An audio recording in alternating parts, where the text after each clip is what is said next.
Welcome to the Phillip Wylie Show.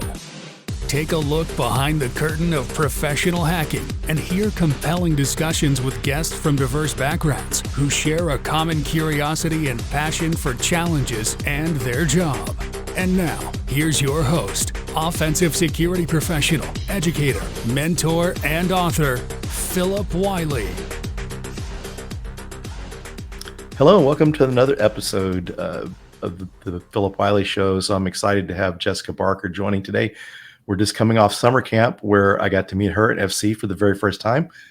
We've been connected on social media, and I've had FC on the podcast. And so we're looking to schedule Jessica. So it's an honor to have you on the show today. Thanks for joining. It's a pleasure to be here. Thank you so much. Yeah, it's so good to get to meet you and SC in person during summer camp. Yeah, we were delighted. We kept missing each other, right? Yes. And then we were kind of worried. We kept bumping into people who said, "Hey, I've just been chatting with Phil Wylie." We're like, "No, we've missed him again." We were worried we weren't going to sync up. But so it was really great to meet you in person. Yeah, same. I kept seeing pictures when y'all were at B-Sides Las Vegas, different places. And just luckily, we just ran into each other in the contest area and CTF area at DEFCON. So yes. That was cool. And isn't that one of just the best things about these events and conferences, like getting to meet people who you've known online, or you've seen their content, or getting to catch up with old friends, or meet people that you've just never crossed paths with in person or online before. I think it's amazing opportunity. Yeah, that's my favorite part. There's lots of great information being shared in talks and in the villages and all that. But to me, it's the meeting the people, that you haven't met yet in person, and some people that you don't even know of that they know you from your contribution. So that's always cool. Yes, absolutely. So it looked like that you and FC had a really good summer camp. I know that he did like several book signings there, and y'all were involved in several events. Yeah, it was great. I agree with you. The meeting the people and being able to engage with everyone, like that's the big highlight, I think, for both me and FC. And then on top of that, this year, he had 3 book signings for his book, How I Rob Banks, and they went really well. People were amazing. And then I moderated a panel in the social engineering village at DEFCON. And we were talking about security culture, had amazing panelists, and it was just great energy in the room, great questions, great conversations. So we were really thrilled with how the week went, and now just trying to catch up on sleep and emails in that order. It's interesting, the sleep deprivation you have trying to recover from that. But for me, it's just after seeing all the people and being such a great experience, I feel really energized after that and motivated. But you, yeah, absolutely. You kind of come away with that kind of buzz from it. But I'm also naturally more of an introvert. So I have like a full brain and a full heart, but I'm also like a little bit tired. Yeah. And so it's this interesting kind of mix. So I find like I'll come back and I'll want to just have a walk, get into a little bit of nature and decompress a little bit, like start that wind down. Otherwise, there's no chance I'm getting to sleep because my mind will just be like buzzing with all the new ideas and excitement from having met everybody. Very cool. So before we get started, why don't you kind of what I refer to as your hacker origin story. So why don't you kind of share how you got started and then kind of what you're doing these days? Sure. Yeah, happy to. So I would never have picked cybersecurity for myself. I consider myself very fortunate that the field kind of found me. I have a background in sociology, politics, and a PhD in civic design, where I was starting to look at the growth of the internet. And I wasn't looking at security, but I was kind of looking at the impact of technology on society and on communities, very broadly speaking. And I was finishing that up and kind of ready for a challenge, wanting to do something different, didn't know quite what, knew I didn't really at that point want to stay in academia.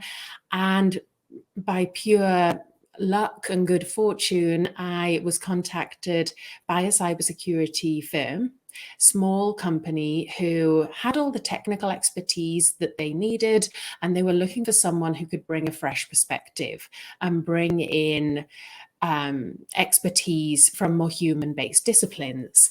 And that ended up being me. They wanted someone who could do interviews with all sorts of different people, which is what I've done for a lot of my PhD research, and someone who could bring in expertise from other fields.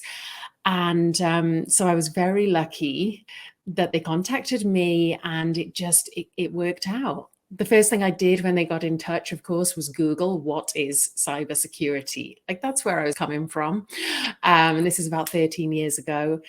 And half of me felt like this is a super technical discipline, of course, where do I fit in? But the other half of me could see, of course, the importance of people. And it was a steep learning curve, but I've really never looked back, and I'm very grateful I had that opportunity. Very cool. So what type of security work do? You actually do some social engineering? I help organizations defend against social engineering. So my work is helping organizations understand their cybersecurity culture with assessments and raising awareness of cybersecurity. So it might be working with clients who want strategic help and consultancy. It sometimes is creating content and helping them with actually what they're delivering throughout the year around awareness raising, or going in and running live sessions where we're talking about cybersecurity. Very occasionally, I have supported FC on social engineering assessments, but I see myself more on that defense and that human side. Very good. I think too many times that, I know companies and there's a lot of great companies out there, but I think sometimes the things that really get overlooked is the piece that you do, the awareness and protecting against that. Some cases, someone had someone come in, do a social engineering engagement or physical pen test, and they give them a report with some recommendations, but sometimes that's really not enough. Yes, it's so true. And I think we've made a lot of progress where we're seeing organizations focus more on awareness, behavior, and culture when it comes to cybersecurity. But at the same time, it's still not given the prominence or the airtime or the budget that technology usually is. And I find that interesting because we know so many, majority of cyber attacks, data breaches will often start with, or really strongly involve the human element. So that's my focus, and there's never a dull moment. So how do you I mean, there's all sorts of people out there that provide security awareness. So kind of what are some of the things that you do to make it more impactful and interesting for the end users? Yeah, for me, it's really about meeting people where they are. So very much understanding what the culture of the organization is like and how you can align what you're doing around awareness, behavior, and culture with that organizational, wider culture and values. It's often for me about taking an empowering and engaging perspective. So often traditionally in awareness raising and cybersecurity communications, we have told people what not to do. We have, been a bit more dry with our delivery, a bit more tick box, and seen more of as being the department of no. From my point of view, and all the research in this space backs it up, the most influential factor when we're raising awareness is harnessing self-efficacy. So what that means is we need the people we're communicating with to feel confident that they can engage in cybersecurity and to be given the support to do so. And that's far more influential than, say, just raising the understanding of the threat and focus heavily on fear, uncertainty, and doubt. So for me, it's really about helping people feel more confident, feel less intimidated, the information being distilled in an accessible way, using language that people can relate to, and making sure people have the guidance that they need, that they have the tools that they need to be able to do what we're asking of them. And another thing that I just kind of thought of during the conversation is you kind of seen some people in the past. I know I've had some friends that were really good or specialized in social engineering and physical assessments. And one of the things they ran into, one of the things they would approach with some of these tests is sometimes they wouldn't give out the names of the person that were the ones that kind of failed the test, or that they were able to compromise to access the building or the resource. And they were always worried about someone losing their job. So kind of what are your feelings around that area? How are some ways that can be addressed in an optimal way without scaring the individuals that are going through these types of assessments? Great point and great question. The ethics of what we're doing when we are running social engineering assessments or, simulated phishing, email attacks, the ethics and the approach we take is really crucial here. And this came through very strongly in the DEFCON panel that I moderated, having a terms of engagement, really looking at how we're delivering this, thinking about the potential impact, and also what are you looking to do with the assessment? What you really should be looking to do is gather information to understand then what, from a security program perspective, we need to do, rather than looking at who to blame. It's about looking at what went wrong. And that's a core theme that comes through, for example, in Sidney Decker's work around a safety culture and a no blame culture. And there's a lot we can learn from that in cybersecurity.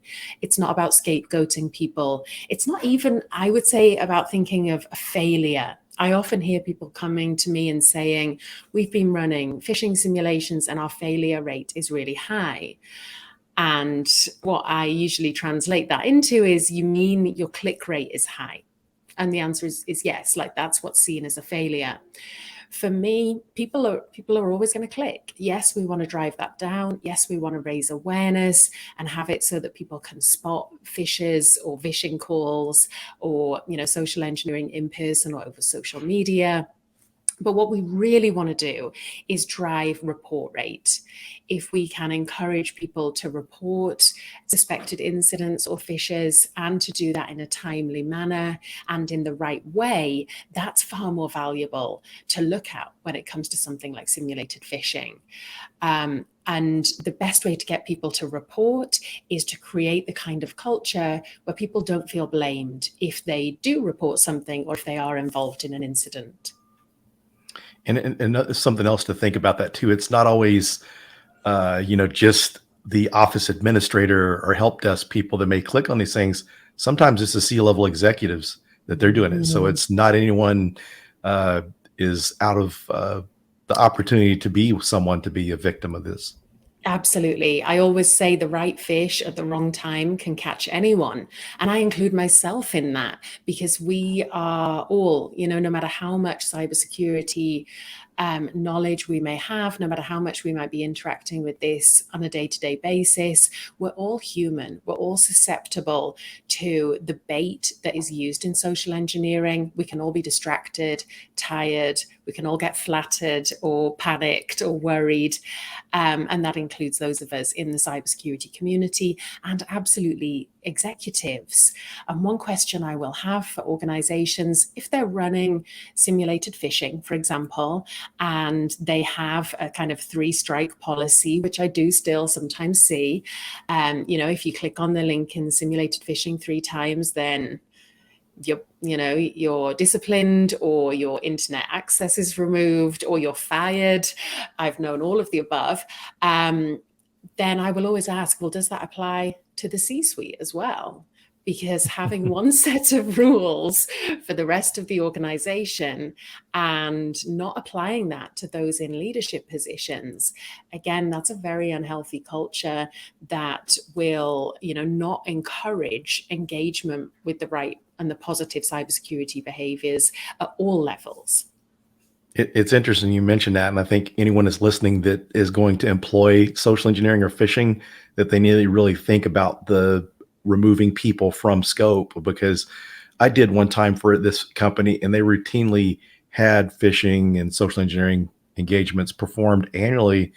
And there was like a list of people that you couldn't include. You couldn't include the CEO, certain people's children that worked at the company. They were out of scope, but you don't realize that sometimes they could be the weak link. Everyone else that's having to follow those rules are going to be better educated and more aware than the ones that are excluded. We know that executives are heavily targeted. So if we're doing an assessment and you're looking at the company, then of course you have to look at the high risk groups, and leaving people out because you don't want to include them because of their seniority or whatever it may be. That's again something that it just sends a signal that there's one rule for them and another for us. And we know that when it comes to security culture, that tone and that engagement from the top is vital. So we really need to have that kind of democracy around how people are treated, and to what extent they are included in training exercises or data gathering exercises. And it's an educational experience too, because one of the things that people can carry this on to their personal life, if people are taking advantage of this training and these exercises, then hopefully they'll be a little bit more educated when they're at home in their own environment.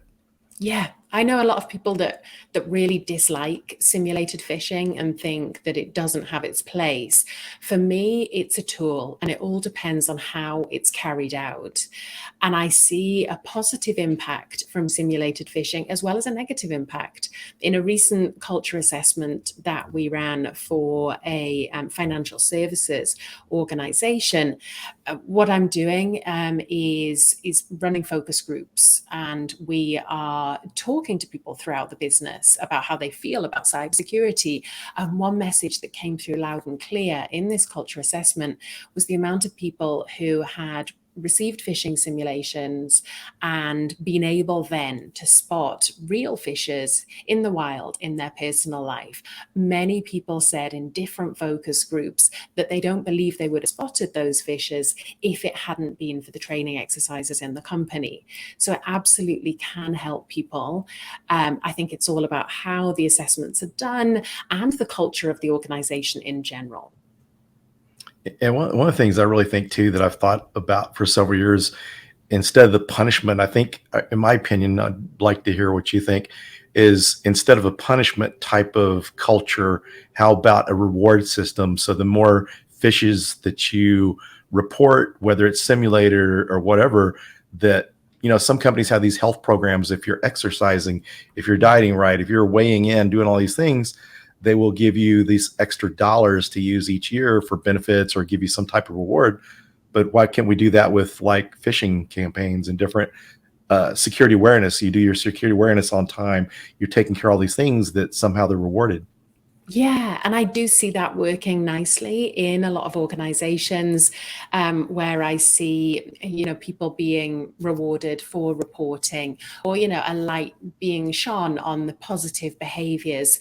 I would often say when it comes to phishing simulations, so often the communications will be, we ran a phishing simulation and, 40% of people clicked. That's really bad. Do better next time. There's an opportunity there to reframe this in a more positive way and to engage social proof, which can be really powerful in changing behaviors. And instead to communicate, we ran a phishing simulation, 60% of people did not click. The percentage of people that reported, this is fantastic. Next time, if you weren't in that majority, then join your colleagues and help keep us safe. So there's always a way to frame messages that can be more engaging for people. But I would also say on top of this, absolutely, if we're choosing between carrot and stick, I'm always going to be saying, go with the carrot. There's not really a place for the stick, unless it's, malicious behavior. But beyond that, we need to think about how we're tapping into people's intrinsic motivation. So what is it that really drives their behavior? What is it that people really want? And by tapping into that, by people's core values, their purpose, if we can tie that to cybersecurity, then that's going to be more impactful than anything. And so if you're looking at a reward program, I would say think about it like a cherry on the top. Because if you just try and do rewards without thinking about people's intrinsic motivation, without thinking, how can we tie security values to the wider organizational values, then it's not going to be as effective. But really being able to align what you're doing with the company values, with people's values in the organizational culture, that's going to be the game changer. And I particularly see this in security champion or ambassador programs, when you're trying to engage people throughout the organization to be the face and the voice and the ears of the cybersecurity team. Doing that by really understanding what is going to motivate the champions, what's going to keep them engaged and keep them promoting what we're trying to do here, and identifying their intrinsic motivation is the thing that will keep them engaged and stop a program like that from fizzling out, which can be a really big problem.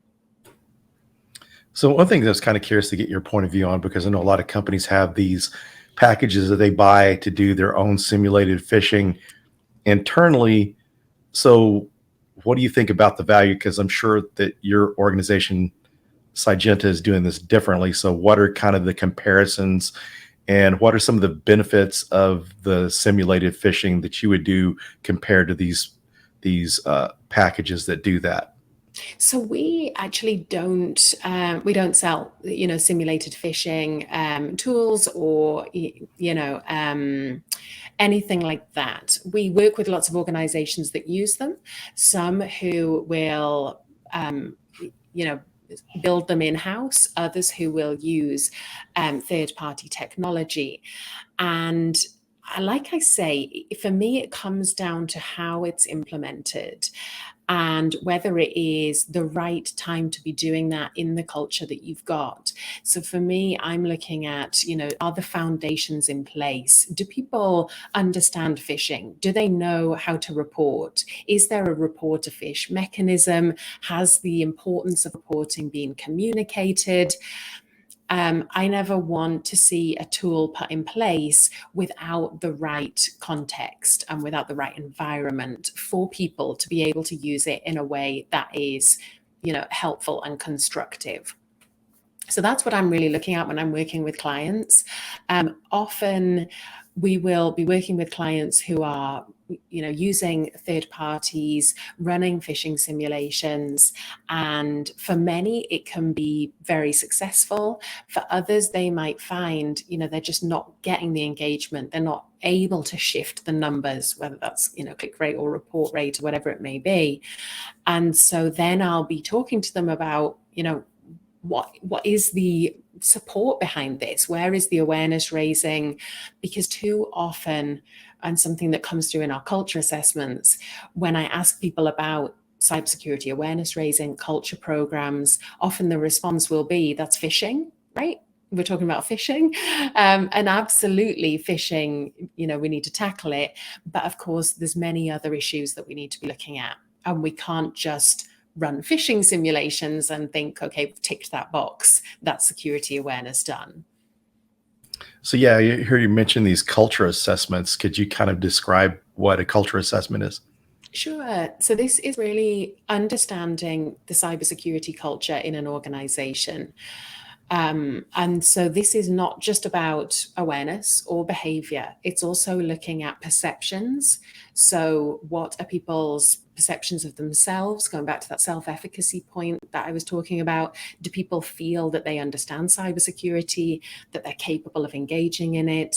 What are their perceptions of the cybersecurity team and of leadership, with that tone from the top being so important?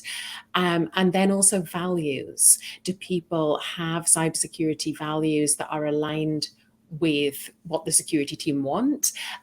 Do people think that the organization has security values that are tied with the wider organizational values? So it's really understanding the norms that lie underneath awareness and behavior. often we have organizations come to us and they've maybe been doing some training. They've often been running simulated phishing, but they might feel like they're not able to move the needle when it comes to awareness and behavior. And this is what a culture assessment is really about. It's looking at the why underneath behaviors. And it's really about listening, actively listening to different teams at different levels in an organization.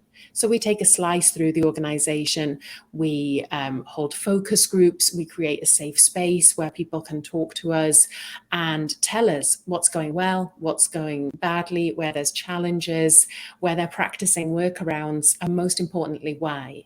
And then we give the organization a really in-depth report which shows them where their security culture is strong, where there's room for development and improvement, and our recommendations on what they can do to take that forward and build a more positive and proactive security culture. Very cool. Very interesting. It sounds like something promising, and it'd be nice to see more of that, because I could see how just the security awareness without that, I could see a lot less chance of being successful without the culture piece.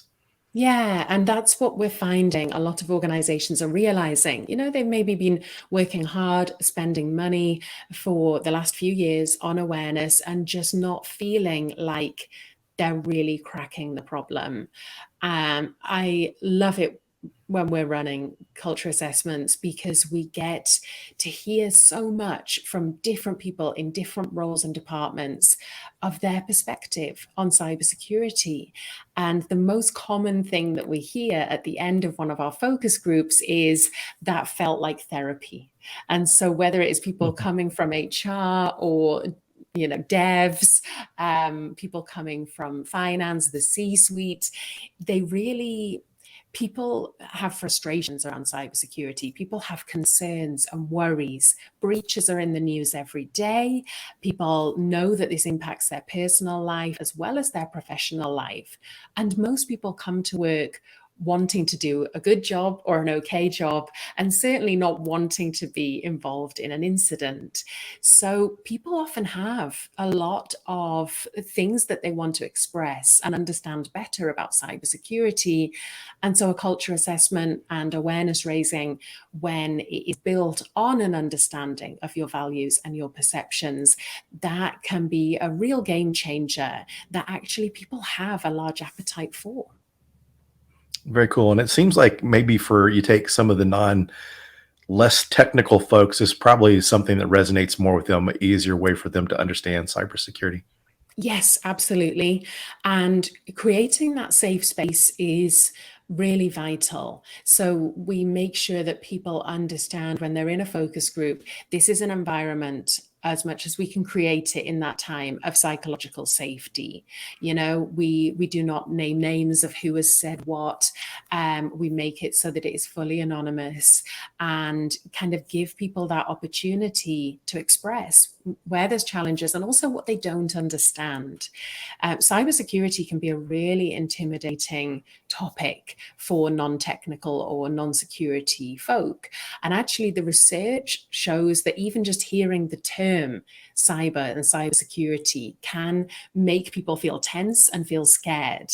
So it's about overcoming that and helping people have access and have a voice to be able to express what they want to know more of, what they don't understand, where they have concerns, or where they're hitting that tension between, what they need to do for their job and what they need to do for cybersecurity. Very interesting. And so for the listeners, Jessica and FC own a company called Cygenta. If you wouldn't mind just kind of sharing some of your offerings, some of the things that you do there at Cygenta. Sure. So at Cygenta, we really bring together the human, the technical, and the physical sides of cybersecurity. So I've talked about my side, or the side that I lead on, where we're looking at awareness, behavior, and culture. Then we have the side that FC leads on, and I'm the kind of more defense side. He's the more attack side. So he is leading on pen tests and on physical security assessments with his background as an ethical hacker and also as a social engineer, as someone who has been breaking into buildings for many, many years. And so banks. and banks and other such places. Exactly. So we bring together those kind of different sides, and we work with organizations around the world. And we are fortunate to work with amazing clients, some which are really large household names, and others which can be small boutique operations. And so, so we have a lot of fun doing it with great clients. And having recently relocated from the UK to the US, we're working more with US clients now as well. Very cool. And one of the things I have to say that sounds pretty awesome is just what you deliver along with what FC delivers, because most companies are really missing that piece that you do. Usually, I guess that would probably be a totally separate company that would handle something like that. Yeah, and this is one thing we find is, we lead on our different sides, but at the same time, obviously, there's a lot of crossover. Husband and wife team running a small business. So when I'm leading on awareness raising, FC will come in. He'll run some sessions. He'll run training courses for developers with one of my clients. He will. And he'll help kind of bring that technical expertise to the awareness raising that we deliver on my side of the business. So we'll be including hacking demonstrations, and then with my side, making sure they're translated and explained in a way that is not intimidating, that is not overly scary, and that is understandable if you're not technical. And likewise on FC's side, when it comes to delivering a pen test, he will draw on my expertise of, maybe how we communicate something in that executive summary, how we present something to the non-technical C-suite that he may have found that is, a deeply technical issue in the pen test. So we're able to kind of have that flow between the human, the technical, and the physical, which I think is a benefit. And before we wrap up, I think we definitely need to cover, you're a published author in the books you have. So the books you have, does it cover any of these areas that you cover in your consultancy? Sure. So I am the co-author of Cybersecurity ABCs, which is really looking at awareness, behavior, and culture in detail. A great book for anybody who is running an awareness, behavior, and culture program. Then Confident Cybersecurity, which the second edition is going to be published in September 2023. So I'm very excited that that's coming out.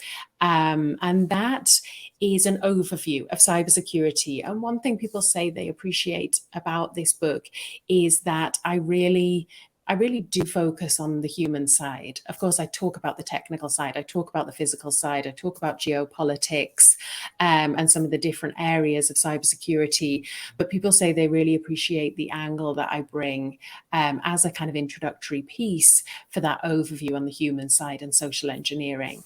And then coming out in, I believe, April is the plan with the publishers. April 2024 will be my book Hacked, where I'm really trying to bring to life different forms of cyber attack and threat.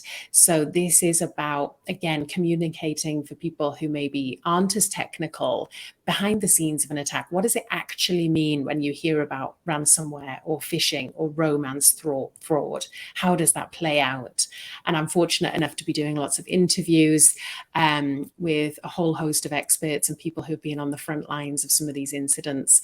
So I think that's it's going to be a good book, and it's certainly a great experience writing it. Sounds very interesting, and it's interesting to cover topics that are not so much part of the culture of corporate companies. Just, this, like the romance attacks, like you mentioned, it's like dating apps and that type of stuff, and the social media has been, a hot topic. So that's good that that's kind of covered there. It doesn't seem like it's just focused on just the corporate landscape. Yeah, I mean, we have so much of that flow between our professional and our personal lives.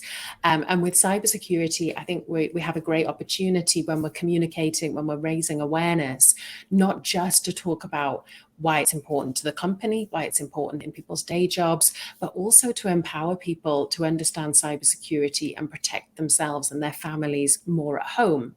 And when we do that, we help to contribute to a more positive culture for the organization as well. It all feeds into each other.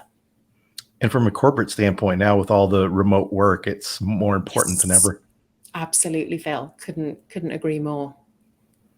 Well, it's been a great conversation. I'm glad we got to speak. We didn't get to speak much at summer camp, but this has been an awesome interview. I appreciate you taking the time out of your busy schedule to be my guest. And if there's anything you'd like to share before we close out this episode, please do.